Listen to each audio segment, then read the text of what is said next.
Aren't all religions basically the same? What about those that never heard the gospel? And is Jesus the only way to salvation? These are some of the questions we want to explore in this series on world religions and new religious movements. Thy kingdom come. The Lord is the King, and the King is coming again.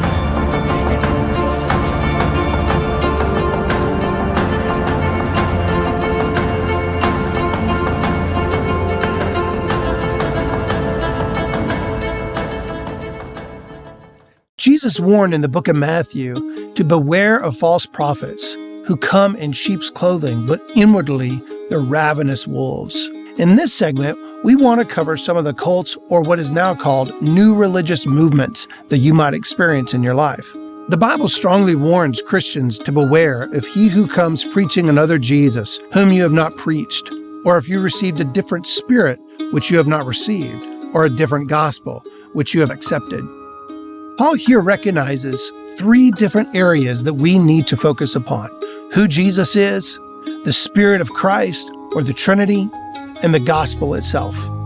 A cult, then, is a group of people polarized around someone's interpretation of the Bible and is characterized by major deviations from Orthodox Christianity relative to the cardinal or central doctrines of the Christian faith, particularly the fact that God became man in Jesus Christ.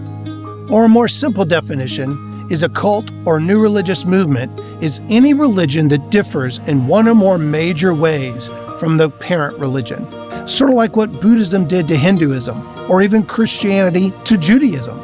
In fact, the first several hundred years of Christianity, it was considered a cult of Judaism. In some ways, every religion is a cult. It's the basis of culture. That's the root word. When we talk about cults or new religious movements, there's two types. There's religious cults and sociological cults. Religious cults are when they differ from the parent religion, but a sociological cult is where we get the more negative connotation of the word, where it's focused around a person of authority who dictates belief, behavior, and practices in an unhealthy way.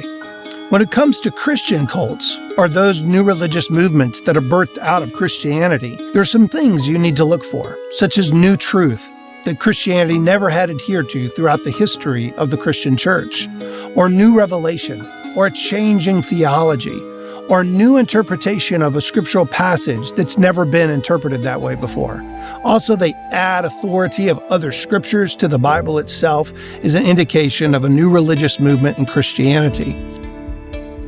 Anytime they change who Jesus is, who is fully God and fully man, when they either demote his humanity or demote his divinity, is a good recognition of a new religious movement, or a denial of the Trinity, and lastly, and probably most importantly, a changing to the nature of the gospel. The good news of the gospel is that we can't achieve salvation on our own efforts. It's Christ who achieves salvation for us by living a perfect, sinless life and receiving the penalty of death on our behalf. And then we get to receive eternal life, where they begin to add works to the nature of salvation instead of depending solely on the work of Jesus for salvation. That is an indication of a cult or a new religious movement.